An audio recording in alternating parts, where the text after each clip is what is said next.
खूप मस्त आहे. खूप मेहनत घेतली असेल ना तू कॉम्पिटिशन मध्ये फर्स्ट येण्याकरता. हो खूप. बरं मला सांग, तू हे कोणाबरोबर पण शेअर नाही करणारस? चिनू बरोबर पण नाही, मनू बरोबर पण नाही?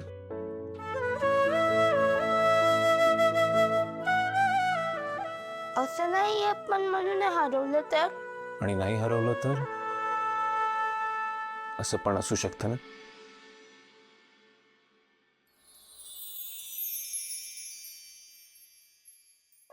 मला असं वाटतं की तू जर हे मनू सोबत शेअर केलंस तर ती खूप खुश होईल. हो ना? देख नाही बघ बाळा, लाईफ मध्ये तू खूप सारे कॉम्पिटिशन जिंकणार, तुला खूप खूप खूप बक्षिसं मिळणार.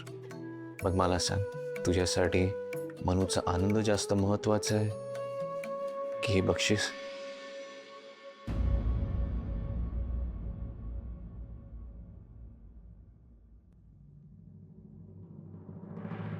बरं हे घे मनू. Yes thank you.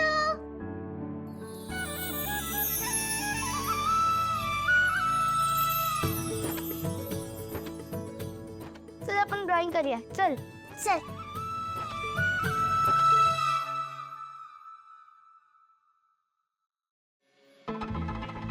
वहिनी काय करताय?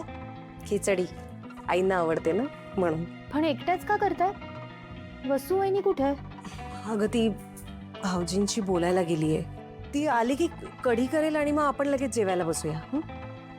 काय माहित काय बोलत असेल.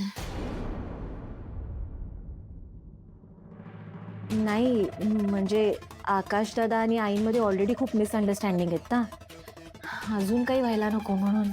म्हणजे नक्की काय म्हणायचंय तुला?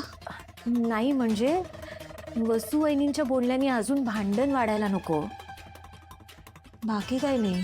मी तर आपलं चांगल्यासाठीच बोलतेय.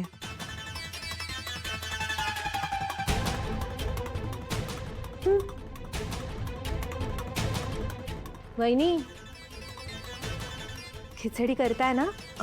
हो हो. पण तनया, वसुंधरा का भांडण वाढवेल? नाही म्हणजे आईंचं आणि भाऊजींचं जे बोलणं झालं ते आपल्याला माहिती नाही आणि वसुंधरालाही माहिती नाहीये. आई तुमचं अगदी बरोबर आहे वहिनी. पण आई यावेळेस अगदीच हट्टाला पेटल्यात. आणि तुम्ही एवढी खिचडी करताय, नाईंनी खाल्लीच नाही तर? नाही म्हणजे वसू वहिनींचा राग उगत जेवणावर नको ना निघायला. वहिनी पाणी आणू? पाणी पाणी. हो आणि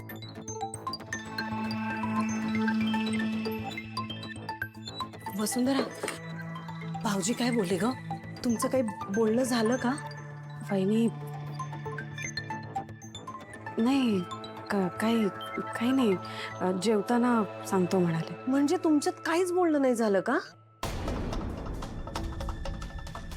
नाही वहिनी, असं फार काही खास बोलणं नाही झालं. ते तुम्ही खिचडी करताय ना, मी कढी करायला घेते. आईना भूक लागली असेल ना.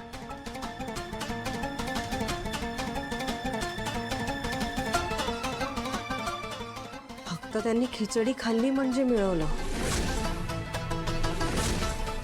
देवा, सगळं आमच्या आईंच्या म्हणण्याप्रमाणे होऊ दे म्हणजे झालं.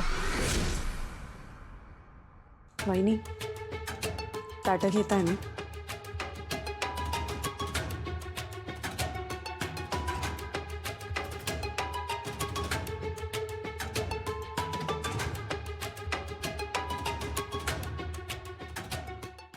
कसं वाटतं? जाम झोंबत असेल ना ग? तू जे बोलतेस ना ते तुझं तुलाच समजत असेल. ओ कम ऑन. तुला काय वाटतं आई आकाश दादाशी काय बोलले आहे मला माहित नाही? माझ्या मम्माचाच प्लॅन होता. दुसरं अजून कोणाला माहीत असणार आहे? किती वेळा सेम चूक करतेस ग? कायम माझ्या मम्माला कमी समजतेस. आम्हाला धडा गिरवायला सांगत होती ना, आता तुलाच धडा मिळणार आहे. कसं तू आता अशी अडकली आहेस ना, तुझा नवरा जर आईंना नाही म्हणाला तर आई तुलाच ब्लेम करणार, म्हणणार की वसूने बघा कसे आकाशचे कान भरले. आणि जर तो हो म्हणाला तर ही सगळी संपत्ती अखिलला मिळणार. आता मला बघायचंच आहे माझी वसू डार्लिंग या सगळ्यातनं कशी सुटते. गुड लक.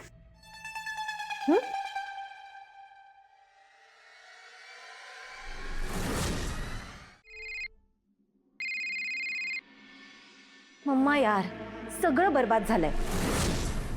त्या मूर्ख अखिलचं ना डोकं फोडावंसं वाटतं मला. नॉनसेन्स कुठला. एक मिनिट बच्चा, काय झालं? अखिल नाही म्हणाला का? तो काहीच नाही म्हणाला. हाच तर प्रॉब्लेम आहे ना. तुला माहिती आहे आकाश दादाने सगळी कंपनी भास्कर दादाच्या नावाने केली.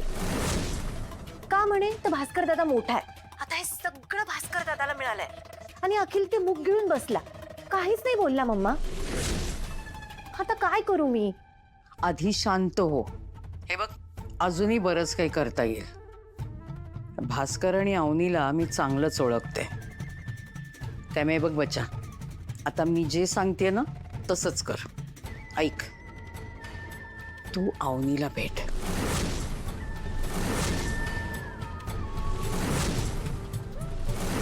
कळलं?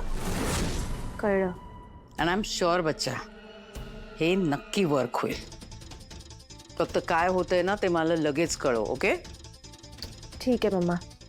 बाय. बाय.